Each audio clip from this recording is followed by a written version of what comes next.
Okay, hear me out. I know, I'm out of my lane. This channel is supposed to help people find old but gold deals on PC hardware, testing yesterday's tech in today's games and all that. I'm not gonna lie and tell you that the RX 6900 XT is somehow old or underappreciated, or that I found one in a second-hand shop for some incredibly low price. In fact, its price right now is kind of irrelevant. Its price in the near future is what interests me, and what makes this potentially one of the best value GPUs to watch in 2023.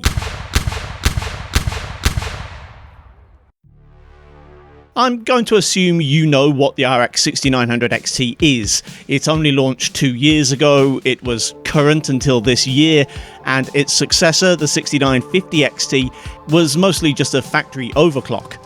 As I write this, the true successor, the 7900 XTX, is yet to launch, making the RDNA 2-based 6900 XT ostensibly still a flagship GPU for now.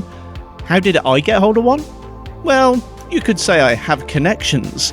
Actually, I was lent this handsome Power Color Red Devil by fellow YouTubers Hardware Lab in exchange for an R9 290X. Not a bad deal, right?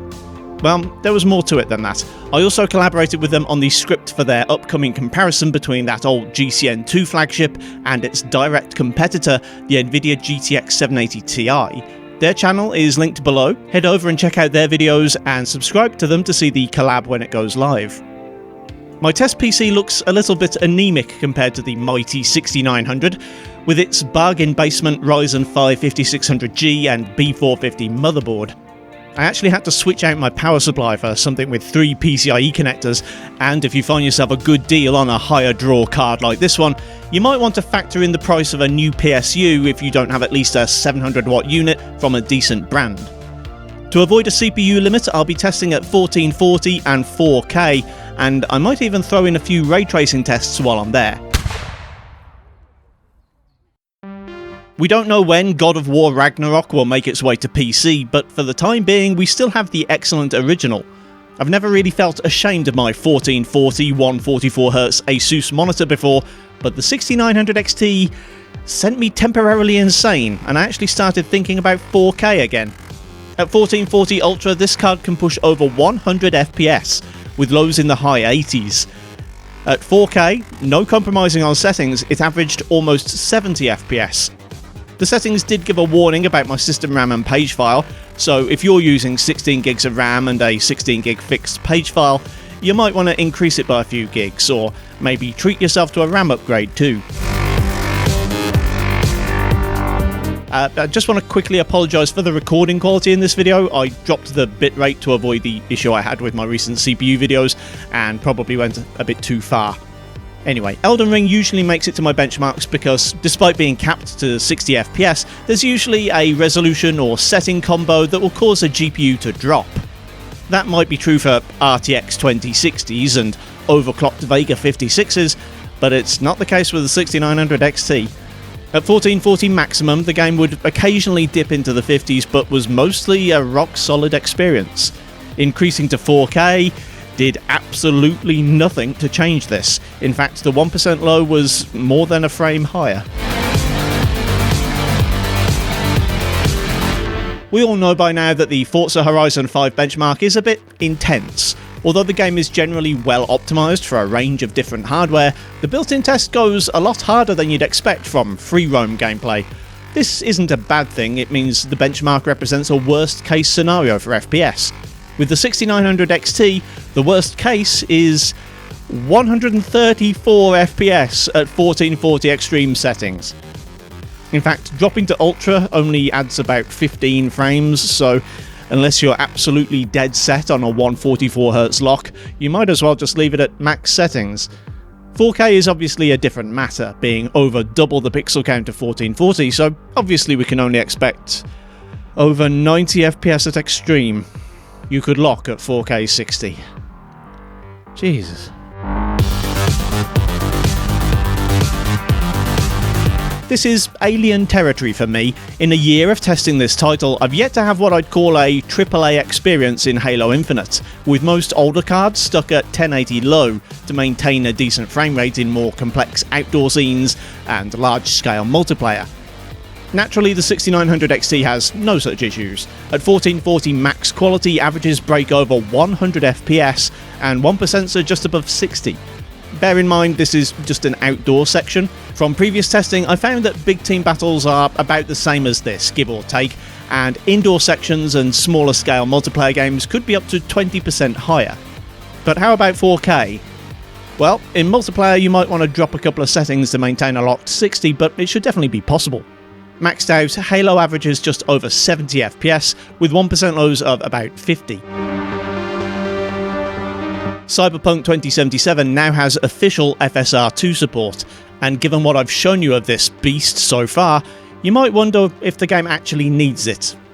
Well, don't underestimate 2020's answer to Crisis. This game can push the hardware beyond its limits.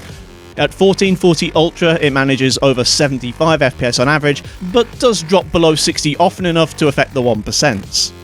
Turning on Psycho ray tracing cuts that in half, and I had to add FSR quality to keep above 30 FPS.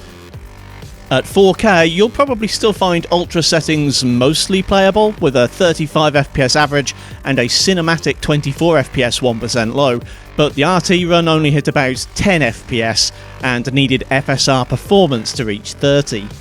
See, even top-end cards still have room for improvement. I usually reserve RDR2 for my CPU reviews, as technically the PC port's a couple of years old now and I like to keep my GPU benchmark roster as fresh as possible. But I kicked a couple of titles out that bored me and I needed some substitutes.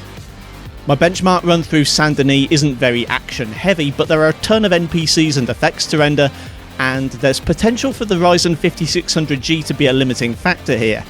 To get around this, I manually whacked all the settings up to maximum, with the exception of the advanced settings, which resulted in an average of 84 FPS and lows above 60. 4K would probably benefit from dropping a few of those quality settings again, but I was testing at midnight the day before I returned the card, and I kinda ran out of time for more granular testing. At 4K max, averages dipped slightly below 60, and 1% fell as low as 36 FPS. Spider-Man Remastered is another title borrowed from my CPU test suite. Chances are it won't make its way to the 2023 GPU Archive series, as the port of Miles Morales should have landed on PC by then, and there's no point in benchmarking both. Again, as a CPU-heavy title, there was potential for the 5600G to have spoiled things, but it doesn't look to have been too problematic. At 1440 very high, the maximum quality possible without RT, the 6900 XT recorded over 110 FPS on average and dipped to about 60. At 4K, things are still pretty damn playable. I'd normally be happy to see 80 FPS as an average and 50 FPS 1% lows at 1080, so seeing it at 4K is kind of mind-blowing. Of course, it's not all good news, as anyone will tell you, especially if they have an ideological frame of mind. RDNA 2 cards don't perform all that well at ray tracing. Turning on RT reflections pretty much cuts frame rates in half. If you are inclined to have RT enabled, Spider-Man supports FSR2, so you can gain a lot of that FPS back by turning it on. I'm probably not going to buy Modern Warfare 2 for benchmarking videos, and my loan period on the 6900 XT ended before the release of Warzone 2. There didn't seem much point in testing Warzone 1 a few days before it was replaced, so that left Call of Duty Vanguard. Thankfully, the game isn't completely abandoned yet, and I was able to test a few games at 1440 and 4K max settings. The former was impressive.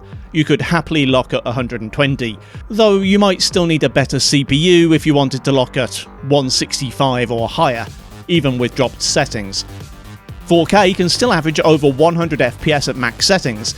I don't know if anyone seriously plays competitive multiplayer games at 4K, but if so, I think the 6900 XT is definitely a strong choice.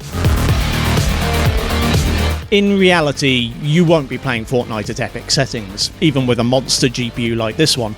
you'll probably drop quality to low and push view distance to max for that competitive edge, and normally I'd be right there with you, but I had limited time and I didn't really want to create another CPU limited scenario, so I cranked everything to max, except ray tracing, which I kept turned off, and went to town.